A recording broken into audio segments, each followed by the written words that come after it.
Okei, kuuleeko studio? Okei, kuuluu. No niin.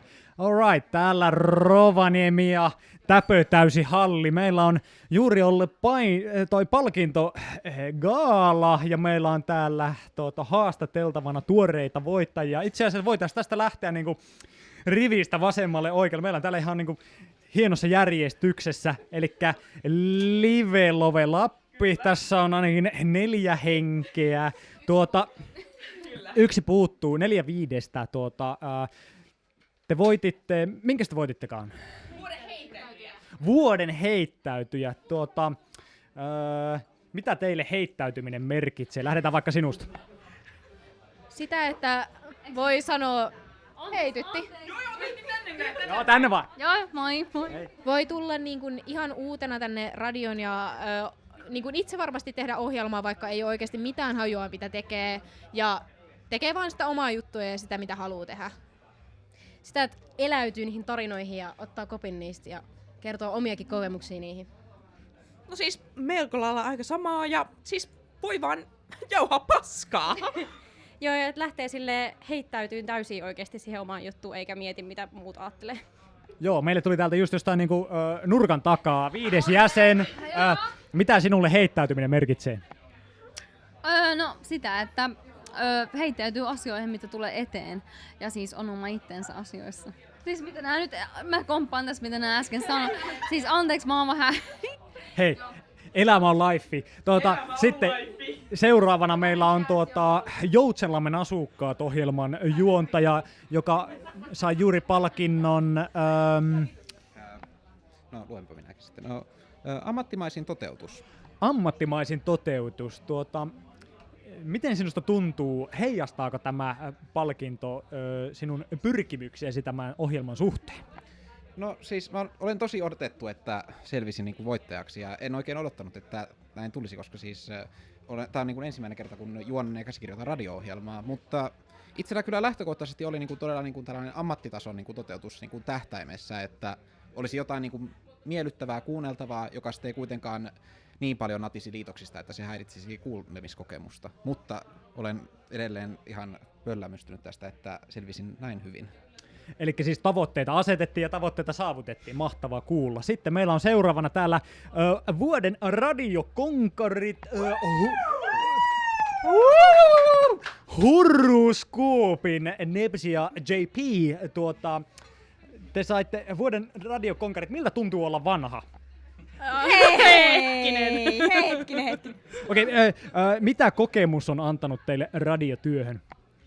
No semmoisen tunteen, että tänne on kiva palata aina. Ja kiva, kun päästetään myös takaisin. Että tulee semmoinen olo, että jotain on selkeästi niin kuin tehty hyvin, kun ei ole porttikieltoa ainakaan saanut. Tai siis mä en tiedä hyvin, mutta ainakin niinku viihdyttävästi.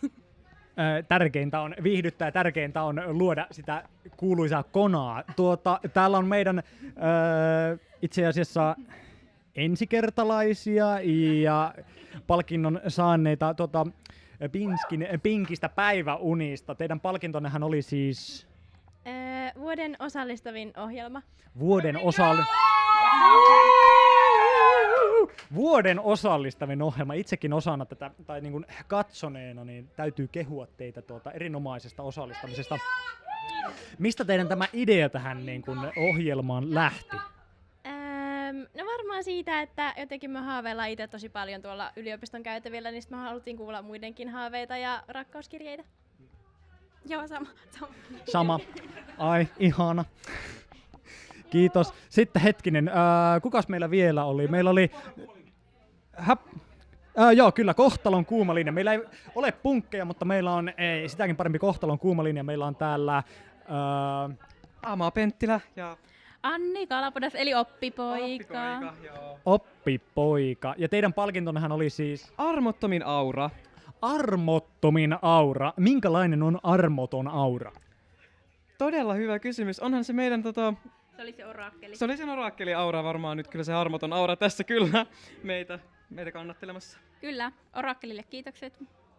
Orakkeli ei tällä kertaa päässyt paikalle, mutta jos teidän pitäisi radiosäteilylle lukea sen, sanotaanko ennusteet tämän illan perusteella, niin minkälaisen luennan antaisitte? Kato, mehän saatiin palkinnoksi täältä tämmönen korttipakka.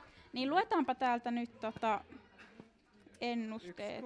Yksi kortti. Joo. Ja tämä on siis palkinnoksi saatu Arvaa kuka.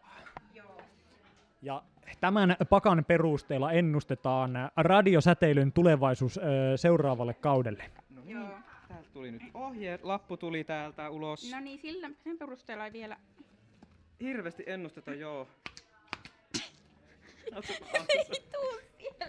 Tässä on nimenomaan siis tätä live-actionia, eli No niin, nyt tuli Jaha. tästä pakka ulos. No niin. Se on ihan tuore pränikkä pakka muoveista. Pakka, no niin, avataan. No niin, pitäähän näitä minä nyt, katsotaanpa, että No missä niin. täällä on. Ei voi tämän tuoreempaa tai autenttisempaa ennusta saada, jos on muoveissa pakka. Okay. No Nyt pistetään taskuun roskat, joo, ja sitten nostetaan oppipoika. No niin.